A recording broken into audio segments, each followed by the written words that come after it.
Ayan. Ayan po ang trabaho ko. Tuwang-tuwa sila sa ganyan ang itsura ko. Pero pagkatapos ng aking programa sa intro pa lang, doon ko na babanatan yung sinasabi nilang scammer. Sa palagay nyo, sa aking ginawa na nakikipagribata sa social media, matuturuan ko kaya ang aking anak ng tama? Kung gusto nating magsalita ang mga bata para kay Jesus, kailangan muna nilang makita si Kristo sa ating sarili. Hello po, good morning mga kapatid, mga kagamo.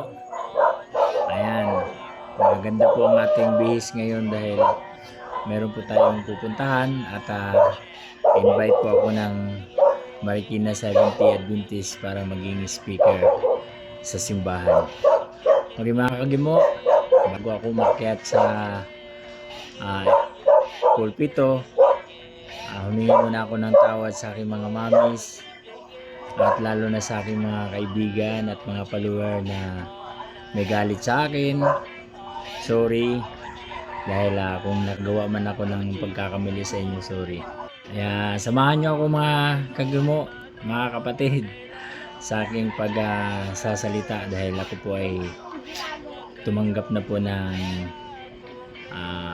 pagpapala ng Panginoon upang hindi na po babalik sa mga hindi magandang gawain. Kaya ako ngayon ay magpapasakop na sa Kanya at magsasalita. Okay, samahan nyo ako mga kagimo.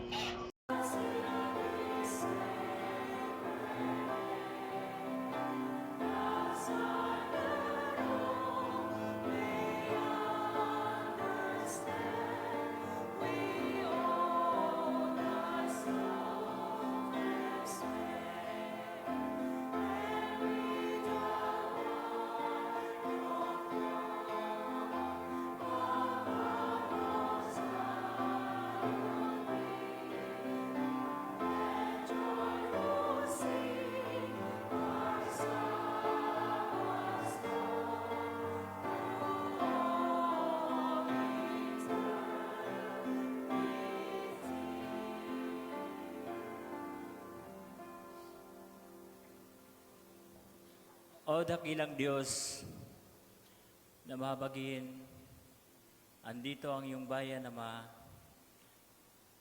magpupuri sa inyo.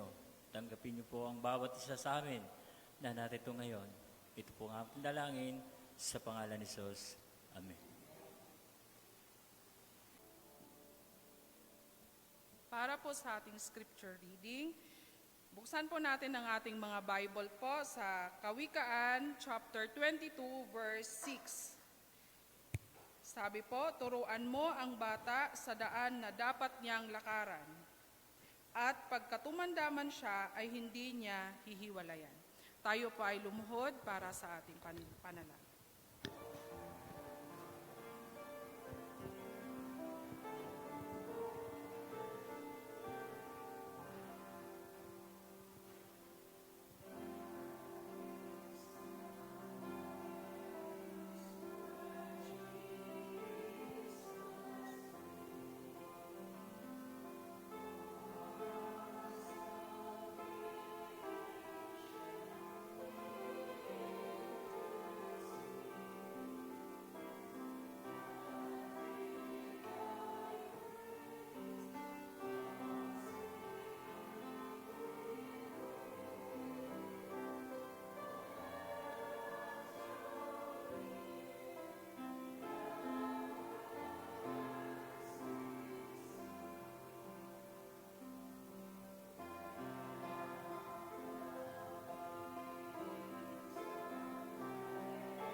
dakila at mapagmahal naming Diyos, Diyos na mahamagin at makapangyarihan sa lahat.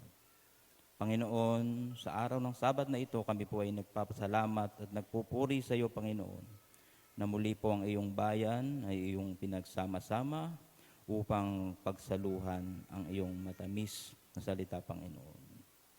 Nawa, Panginoon, ay patuloy mo pong pagpalain ang bawat isa, Panginoon. Ilagay po sa aming puso't isipan ang kapayapaan. Sa araw na ito, Panginoon, amin pong dinadalangin ang maghahati po ng tinapay ng buhay na si Brother Gimo, Panginoon. Nawa po ay ikaw po ang mangusap sa kanyang mga labi, Panginoon. Nawa po ang iyong mga banal na salita ang manguna sa amin lahat. Hayaan mo pong unawain namin, Panginoon, ang bawat bigkas ng matatamis na iyong salita. Ikaw, Panginoon, ang manguna sa amin sa araw-araw. Nawa ito pong aming maririnig at masasaksihan ay maging biyaya sa aming mga puso't isipan. Ito po, Panginoon, ay aming hinihiling at pinasasalamatan sa matamis na pangalan ni Jesucristo na aming tagapagligtas. Amen.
God before us, God beside,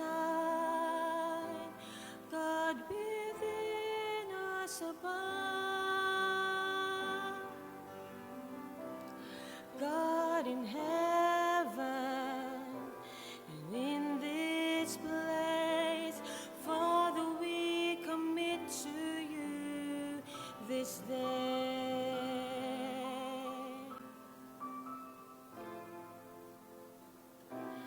God in pleasure, God in pain, God will ever remain. God in gladness and in God's strife, Father, we commit to you our lives. For we know that you are faithful through the stillness and the storm. For you've been with us from the start. Father, we commit to you our hearts.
masigasig. Happy Sabbath mga kapatid. At happy Sabbath din sa mga nanonood ngayon sa telebisyon.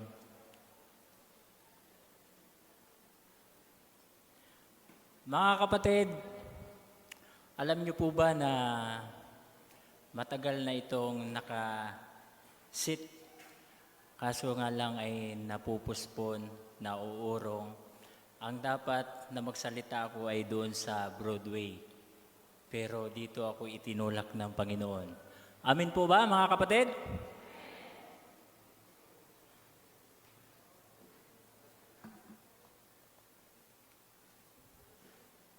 Alam niyo mga kapatid, hindi ako pinanganak na Adventist. Di ko alam na ang pinanggalingan ko pala ay isang mga Adventista. So, pinag-aralan ko lahat na talagang dinala ako ng Panginoon doon para makinig sa kanyang mga salita. Alam niyo ba mga kapatid na unang samba ko sa Seventh-day Adventist ay nung kumanta ang song na Sulads, yung concert, di ba? Mayroon kayong naalala na sino pong nakapanood sa atin dito na yung Sulads? May kanta yun. Kakantahin ko po mga kapatid Ang buhay ng Sulads, punong-puno ng kulay, lungkot, saya at pagod ang kanilang nararanasan. Ngunit ang pangako, buhay man ay mamatay, bituin nagniningning, sa'yo'y ibibigay. Sulats na katawagan sa kabuhayan, ito'y hindi biro, paglilingkod sa may kapal. Ika'y tinatawag ng ating Amang Banal. Ano ang iyong sagot? Siya'y naghihintay. Yun po ang sagot ko mga kapatid. Ang sabi ko, Lord, gusto kong umawit.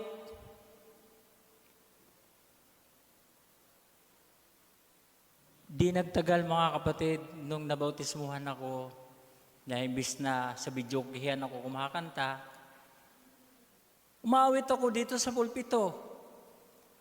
Ibig sabihin mga kapatid, ang Panginoon kumikilos sa atin pag tayo lang ay mag-commit sa Kanya.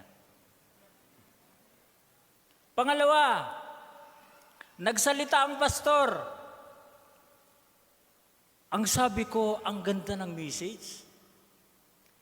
Lord, gusto ko rin magsalita at gusto ko rin mag-share ng mga message mo, yung kabutihan mo. Binata pa ako noon mga kapatid, pero may asawa na ako ngayon. 2 ng anak ko, ngayon pa lang tinupad ng Panginoon. Amin po ba mga kapatid? Napakabuti ng Panginoon sa atin dahil kung tayo ay magpasakop sa Kanya, tayo ay seryoso na mahalin Siya, anuman ang hiling natin, ibibigay Niya. Alam niyo po ba mga kapatid na, pasensya na kayo sa buses ko kasi paus, no? May ubo, pero dahil sa trabaho ko, na kailangan mong sumigaw para kumita ka ng pera. Ang trabaho, alam niyo po yung trabaho ko? Sino po nakakalam sa trabaho ko? Nagtatricycle ako. Kailangan mong sumigaw, Padilla, Antipolo, para malaman nila na yun ang ruta ko. Kaya namamaos po ako mga kapatid. Pero alam niyo mga kapatid, hindi ganyan ang trabaho ko dati. Mayroon akong shop, mayroon akong motor shop, isa akong motorcycle mechanic. Ngayon mga kapatid, dinala ako ng Panginoon sa social media. ikunik ko ang aking kunting story sa aking mensahe ngayon. Dinala ako ng Panginoon sa social media dahil ako ay taong mahiyain. Biruin niyo po, binata pa ako noon. Anong edad na ako ngayon? 45. Ngayon pa lang ako nagsalita sa harapan ninyo. Mahiyaan ako, hindi ako marunong magsalita, pero dinala ako ng Panginoon sa social media upang sanayin na makipag-usap at magbigay ng mensahe, hindi man sa salita ng Panginoon. Pero alam ko, ginamit yun ng Panginoon para matuto ako sa buhay. Unang pagpasok ko sa social media, aba, tuwang-tuwa yung mga tao, tuwang-tuwa yung mga followers. Sabi niyo, gustong-gusto ko yung vlog mo kasi nakapag-share ka ng gospel. Sabi nila sa akin ay pastor daw ako. Ang pastor sa atin, kailangan mo mag-aral ng theology para magiging pastor ka. Pero sa iba kasi, pag marunong ka nang magbasa ng Bible at mag-share, pastor ka na. Pero mga kapatid, hindi ko ina-accept yun. Dahil alam ko na hindi ako pastor at alam ko na ginamit lang din ako ng Panginoon na mag-share ng gospel. Ngunit, nabulag ako at nahiwalay. Pinasok ko ang pagreaktor. Kinampihan ko ang mga sponsor. Una mga kapatid, dinagsa pala ako ng mga sponsor dahil sa ginawa ko. Kung ginamit ko yung utak ko mga kapatid, maaring maganda ang buhay ko, maaring nakakulik ako ng pera sa kanila, pero hindi yan ang purpose ko sa social media mga kapatid. Ang trabaho ko sa social media ay tumulong. Charity vlog. Pero dahil sa nangyari, wala akong kinikita, naibebenta ko ang aking mga lupa, mga motor, pero yung iba, yung mayaman, ako pabagsak. Bakit? Bakit, Panginoon? Ang sabi ko sa Panginoon, Lord, papasok ako sa ganitong trabaho, tulungan mo ako, ilayo mo ako sa taong mga masasama. Nagsilos ang mga kaibigan ko dahil ang sponsor sa akin na lumalapit. Siniraan nila ako, sinabi nila lahat, Pastor, ganito, ganyan, ganon. Nananahimik ako ng 1.5 taon. Bagkus mga kapatid, hindi ko natiis. Nagsalita ako at sinagot ko yung sinabi laban nila sa akin. Doon nagsimula ang isyu mga kapatid. Alam niyo po, nung pinasok ko yung aking pagreaksyon, ay nagulat ang lahat. Biglang nagbago si Gimo. Yung vlog ko na malungkot, nagiging masaya para sa kanila. Ang title ng ating mensahe ngayon, Pagkilos ng Diyos sa matatanda para sa kabataan. Paano may kukonek sa aking mensahe ngayon, sa aking kwento? Okay mga kapatid,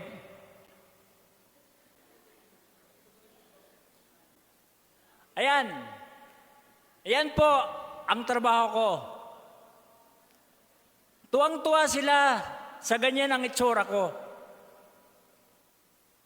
Intro pa lang, masayang-masaya na sila kahit matagal dahil sa ginagawa ko na ganyan. Alam niyo mga kapatid, inuulan ako ng pera. Binubuhusan ako ng pera ng mga nakakapanood sa akin, gustong-gusto nila. Pero pagkatapos ng aking programa sa intro pa lang, doon ko na babanatan yung sinasabi nilang scammer. Nakikisaw-saw ako sa gulo. Kasi doon nga sa kwento na sinisiraan ako, binanatan ko rin sila. Hindi na ako nakapagsamba mga kapatid, naging guilty ako sa sarili ko. Pero kumilos ang Panginoon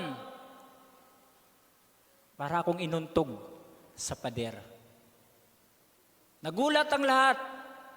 Bakit bigla akong natahimik?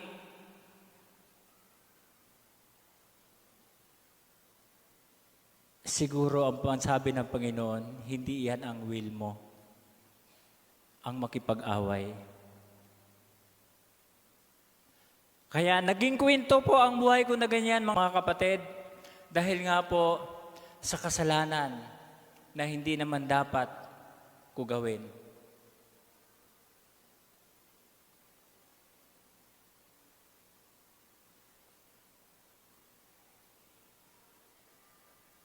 Tinatawag ng Diyos ang lahat ng henerasyon. Meron akong hindi na nailagay na verse, mga kapatid, yung sa binasa ng ating scripture reading sa Kawikaan. Sabi dito sa Kawikaan 22 verse 6, turuan mo ang mga bata sa daan na dapat niyang lakaran, at pagka tumanda man siya, ay hindi niya hihiwalayan. Sa palagay niyo, sa aking ginawa na nakikipagribata sa social media, matuturuan ko kaya ang aking anak ng tama? Madalas na kami nagtatalo sa bahay, pati ang aking may bahay. Parang ginugulo na kami ng kaaway. Pero dahil nga ipinalangin ko sa Panginoon ang aking pamilya, nauntog. Sige mo. At hindi na uulit pa.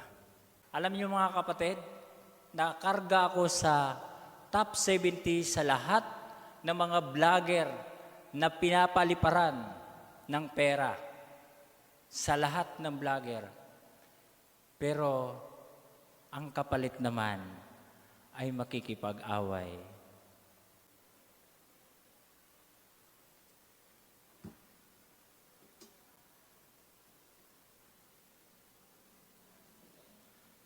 Sabi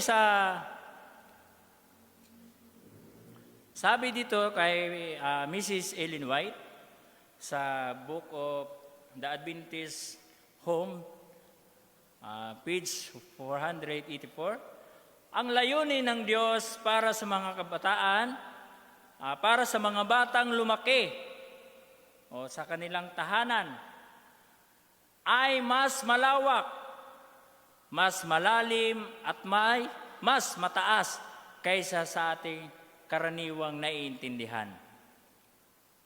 Mula sa pinakasimple at payak na kalagayan, ang mga taong nakita niya na tapat ay tinatawag niyang maging saksi para sa kanya sa pinakamataas na lugar sa mundo. Marami sa mga kabataan ngayon tulad ni Daniel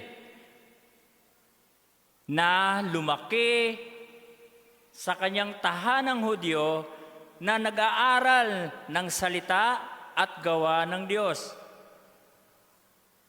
Mga kapatid,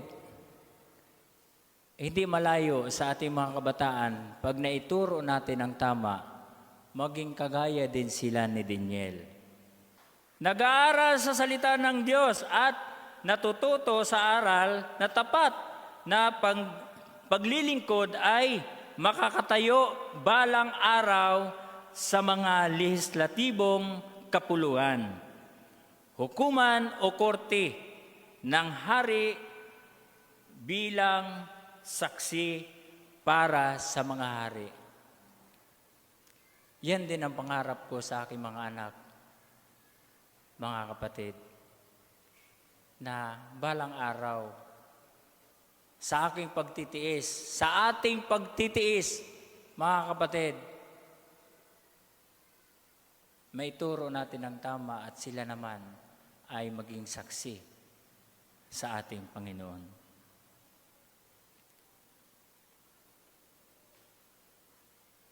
Magsimula sa sarili ang pagtuturo. Hindi tayo pwedeng magturo kung ayaw nating itama ang ating sarili. Ang tunay na patotoo ay hindi lang sinasabi, kundi isinasabuhay. Ginagaya ng mga kabataan, ng bata, ang nakikita. Ang mga bata ay natututo sa halimbawa, hindi lang sa utos. Gusto nating magsalita sila para kay Hesus? Ipakita muna natin si Hesus sa ating pananalita at kilos. Ito ang kalaban ng isang magulang sa anak.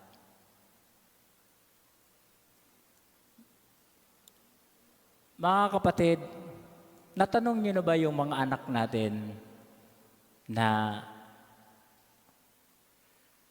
nagsamba ba sila sa Panginoon? O nagsamba lang sila dahil takot sila sa kanilang mga magulang?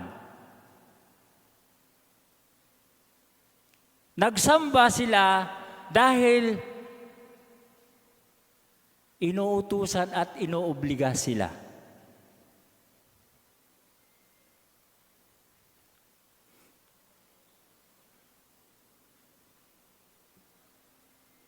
Leadership ay halimbawa.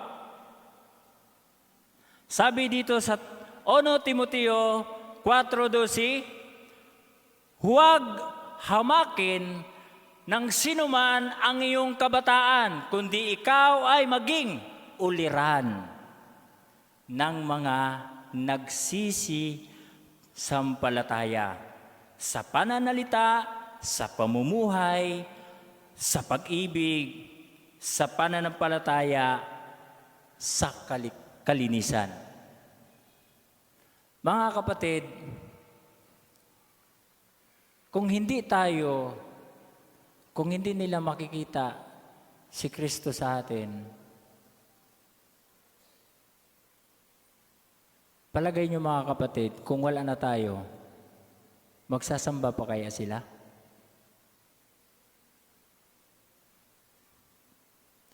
Alam niyo po mga kapatid, minsan nagkukwentuhan kaming mag-ama. Masakit. Masakit sa isang ama na marinig mo sa isang anak na gano'n na pala ang dinulot, na gano'n na pala ang sugat na ginawa mo sa kanila. Minsan habang ako'y nagmamaniho, tumutulo ang luha ko. Naalala ko yung mga ginagawa ko na mga masasakit na salita sa aking mga anak. Nung nabasa ko itong verse na ito, hindi pala dapat na obligahin natin, na ipakita natin, na i-force natin na pumunta tayo sa simbahan, kundi ipakita natin ang pag-ibig ng Panginoon para makita din sa ating sarili ang Diyos na pinaglilingkuran natin.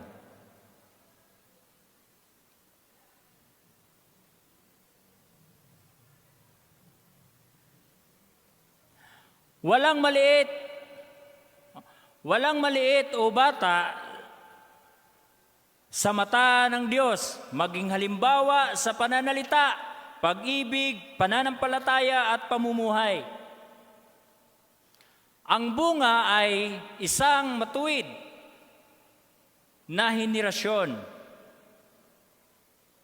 Sa Kawikaan 20 verse 7, ang ganap na tao na lumalakad sa kaniyang pagtatapat, mapalad ang kaniyang mga anak na sumusunod sa kanya.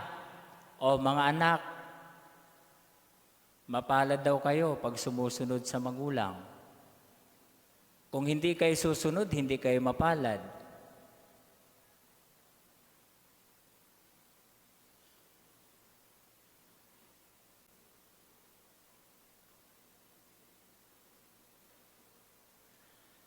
Kapag ang magulang at leader ay matuwid, ang mga anak ay magiging matatag sa pananampalataya. Ang tahanan ay unang simbahan. Hindi pala. Dito sa simbahan, kailangan pala doon magsimula sa ating tahanan. Hindi na natin kailangan panggisingin ang mga anak natin kung naituro natin ng mabuti ang pag-ibig ng Diyos. Hindi puro galit, hindi puro banghag. Gumising ka, punta ka sa simbahan. Mali na pala yun. Inuobliga na natin sila. Hindi na nila nakita ang Diyos ay tunay na pag-ibig. Nakita nila yung takot na nagmumula sa magulang. Mga kapatid, dadalhin ko kayo, meron akong 5 P at saka 1 M. Una, pagpapakumbaba at pagpapatawad.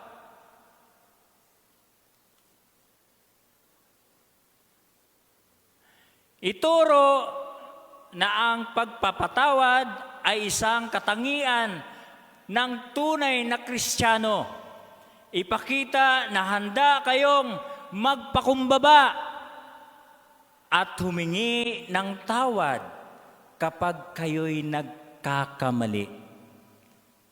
Mga kapatid, naranasan niyo na bang humingi ng tawad sa inyong mga anak?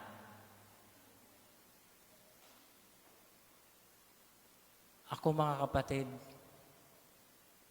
lubos ang aking paghingi ng tawad sa aking anak dahil sa sugat na naidulot ko sa kanila. Mababasa sa Mateo 5 verse 5, pinagpala ang mga taong mapagpakumbaba sapagkat sila ang magmamana sa buong daigdig. Ang pagpili ng maging mapagpakumbaba ay nagtatanggal ng pride. Ganito ba tayo mga magulang? Sinubukan ko talaga. Mahirap sa isang magulang kasi lagi tayong tama. Pag ang anak mag-request, kailangan tayo ang masusunod. Pag tayo ang nagkakamali, hindi tayo humingi ng sorry.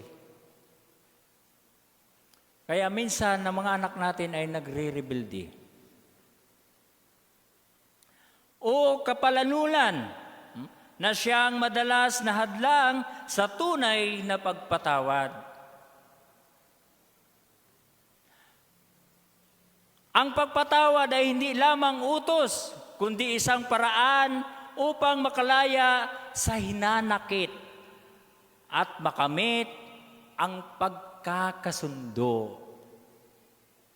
Kung tayo pala ay magpakumbaba at humingi ng tawad, ang anak din natin, kung nagtanim sila ng sama ng loob, mag-cool down din sila. Kaya ugaliin natin, mga kapatid, na ibaba ang ating pride. Ipakita ang pag-ibig ng Diyos. Next, sa mga taga-Kolosas 3:13, mangagtiisin kayo sa isa't isa at mangagkapatawaran kayo sa isa't isa kung ang sinuman ay may sumbong laban sa kaninuman, na kung paanong pinatawad kayo ng Panginoon ay gayon din naman ang inyong gawin. Binigyan din sa Mateo verse 6, 14 and 15, binigyan din na ang pagpapatawad sa kapwa ay kailangan upang patawarin din tayo ng ating Ama na sa langit. Mga kapatid, ang relasyon natin sa mga anak ay napakahalaga. Minsan ko nang natanong sa aking mga anak, "Anak, kung mamamatay kami, magsasamba pa ba kayo?" Alam mo ang sagot? Pero maraming natutuwa dahil magkasama kami. Iba-iba ang kwento natin mga kapatid, pero sa kabutihan ng Diyos, nagbago ang lahat.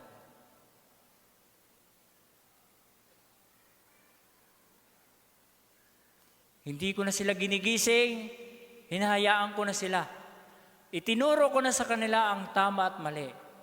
Itinuturo ko na sa kanila ang pag-ibig ng Diyos. Kusang gumigising. Kusang tumayo at pupunta sa simbahan. Yun ang gusto ng Panginoon. Yung mararamdaman sa ating sarili ang tunay na pag-ibig.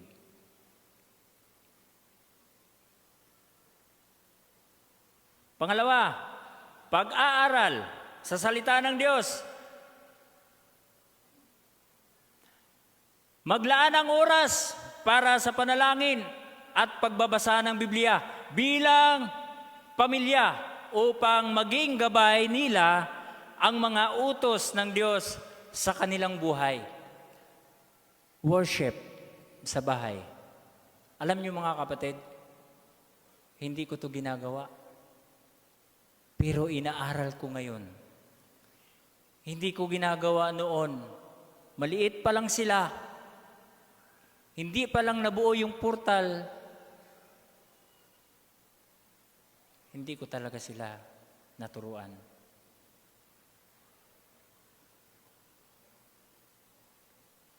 Kailangan ng mga bata, kailangan ng ating family na tayo bilang isang leader na nagtuturo sa kanila.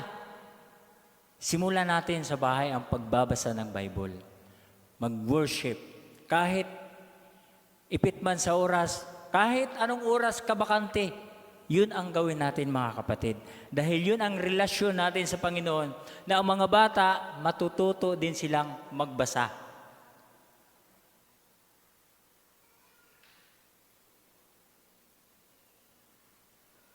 Ang pag-aaral sa salita ng Diyos ay malaga para sa inyong spiritual na paglago at karunungan. Ang sabi sa 2 Timoteo 3:16 and 17, ang pinakamahalagang talata na nagpapatunay nito, ang kasulatan ay kasiyahan ng Diyos. Kapaki-pakinabang sa pagtuturo, pagtutuwid at pagsasanay sa matuwid na pamumuhay upang maging handa ka sa bawat mabuting gawa.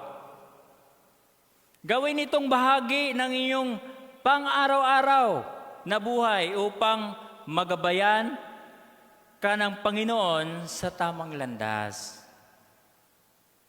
Pag inuugali natin mga kapatid na magwo-worship tayo sa bahay, ang mga bata gagabayan sa tamang landas.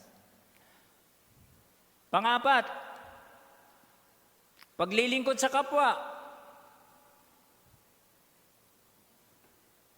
Isama ang mga anak sa mga gawaing kawang-gawa, yung ginagawa natin sa simbahan. Huwag natin silang pigilan na sumama sa mga outreach, programa, turuan silang magbigay ng sa mga nangangailangan ng may puso at kahabagan, kababaang loob. Mga kapatid, nasanay ako sa aming kapitbahay. Pag nagluluto kami, nagbibigay kami ng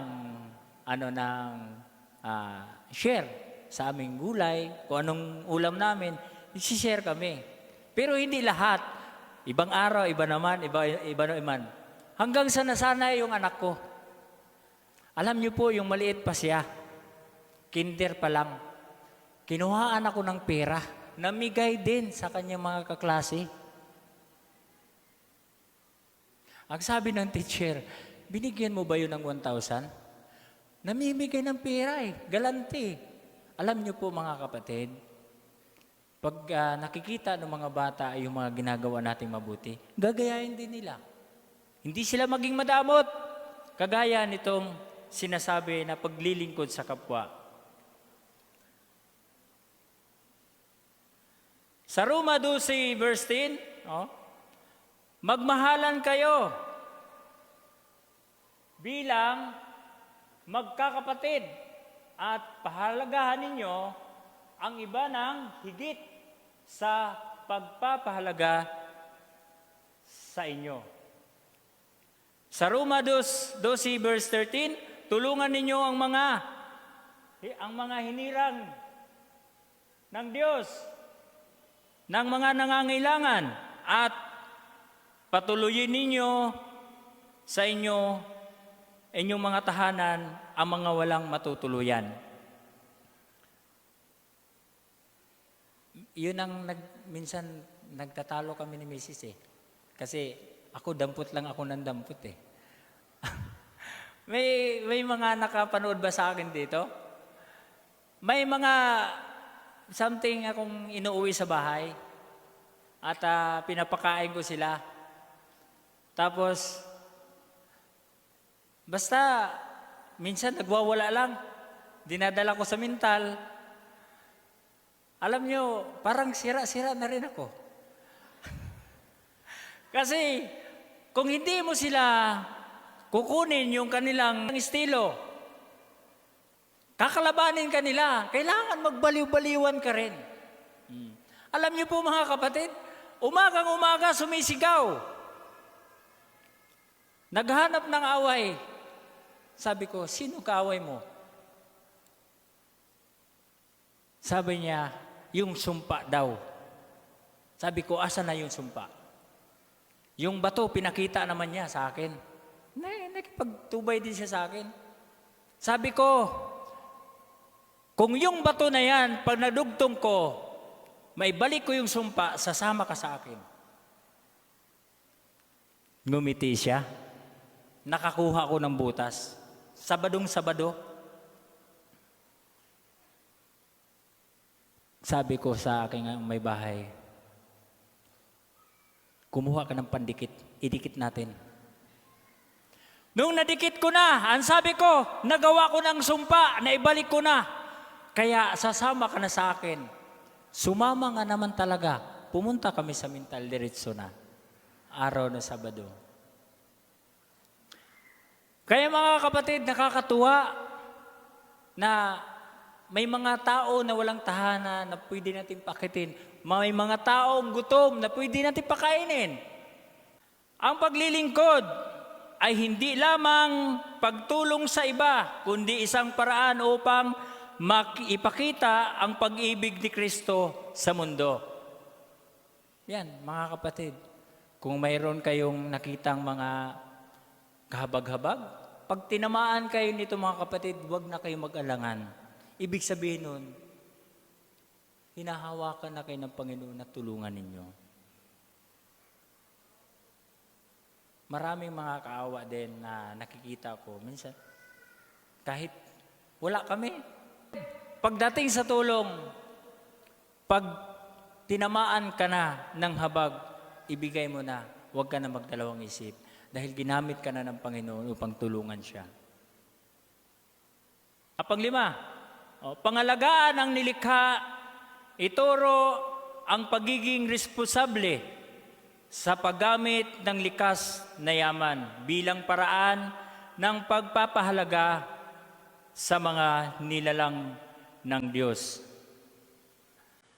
Ang pangunahing utos ng Diyos sa tao, ang pangalagaan ang kanyang nilikha ay matatagpuan sa Genesis 2 verse 15 kung saan inilagay ng Panginoon Diyos ang tao sa halamanan ng Eden upang ito ay linangin at pangalagaan. Kinikilala rin sa awit 8 verse 6 and 8 na tayo ay hinirang na katiwala o pinuno ng lahat ng kanyang nilikha, kabilang ang mga hayop, ibon, isda sa karagatan. Maging huwaran, last. Maging huwaran kaya tayo ng ating mga anak. Minsan guilty ako dito eh. Kasi pag sa sobrang pagmamahal natin sa Panginoon, pag nakita natin ang mali sa mga bata, dinidiin agad natin.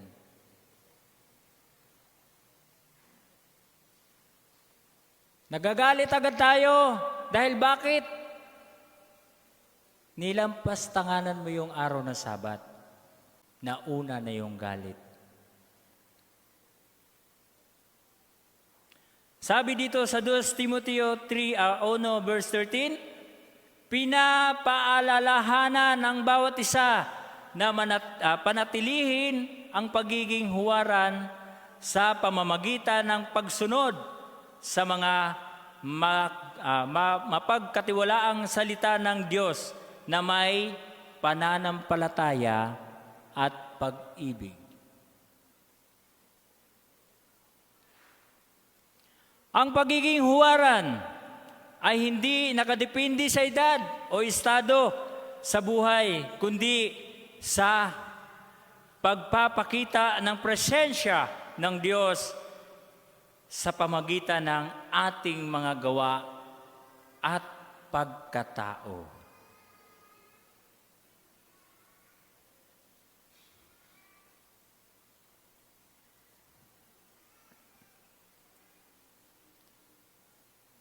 Panghuli mga kapatid, kung gusto nating magsalita ang mga bata para kay Jesus, kailangan muna nilang makita si Kristo sa ating sarili. Kung hindi nila makikita si Kristo sa ating sarili, oo, nagsasamba sila, pero hindi para kay Kristo. Nagsasamba sila dahil nandyan si Papa at si Mama.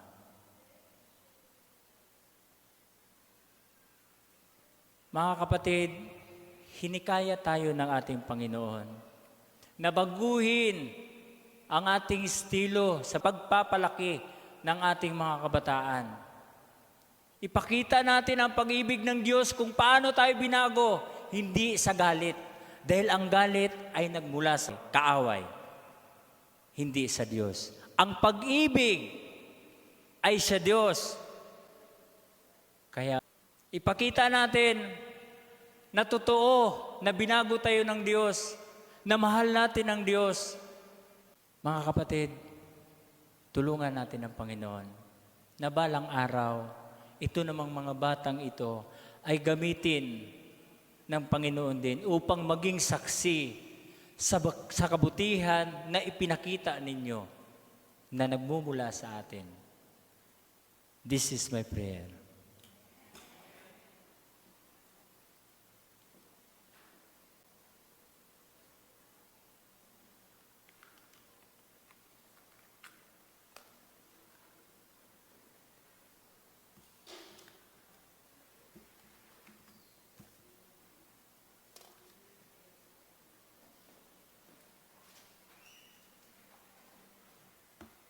Bilang tugon po, ating awitin ang I will early seek the Savior. Tayo pong lahat ay tumayo at sabay-sabay nating awitin.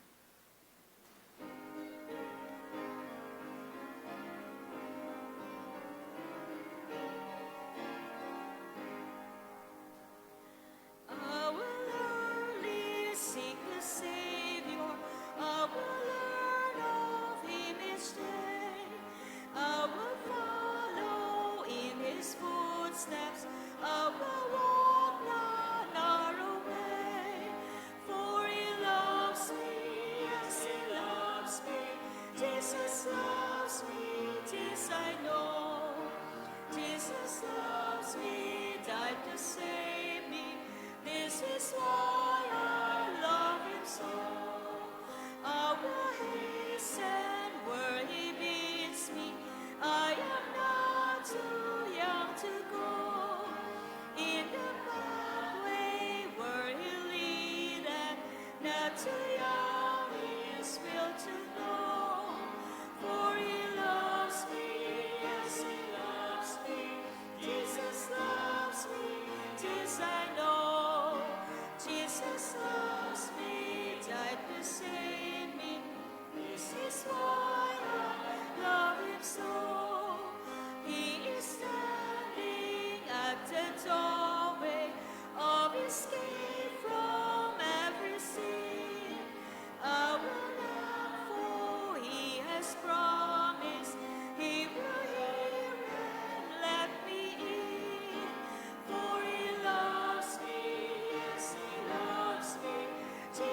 Dakilang Diyos na makapangyarihan, salamat sa iyong mga mensahe.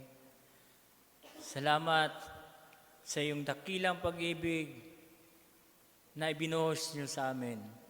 Gamitin niyo po ang bawat isa sa amin na nandito ngayon na bilang isang leader ng tahanan na makamit ng aming mga kabataan ang tunay na pag-ibig na nagmumula sa inyo. Pagpalain niyo po ang mga elder sa simbahan na ito, ang mga members at ang mga tao na sa kanilang mga tahanan nakikinig sa telebisyon, naway manahan ang pag-ibig sa bawat isa. Ito po ang aking dalangin sa pangalan ni Jesus. Amen.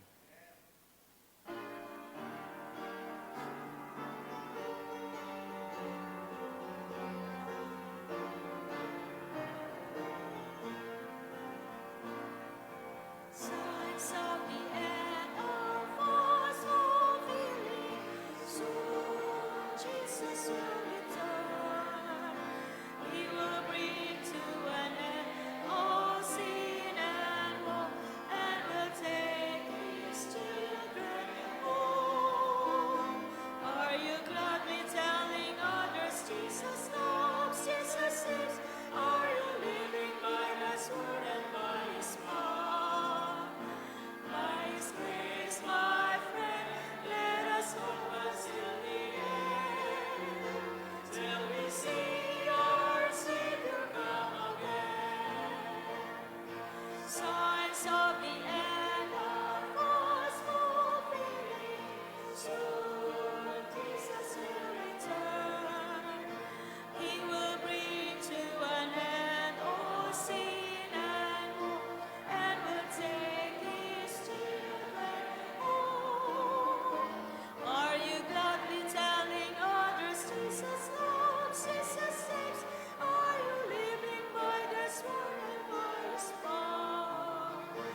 By His grace, my friend, let us hold fast to the end, till we see our Savior come again.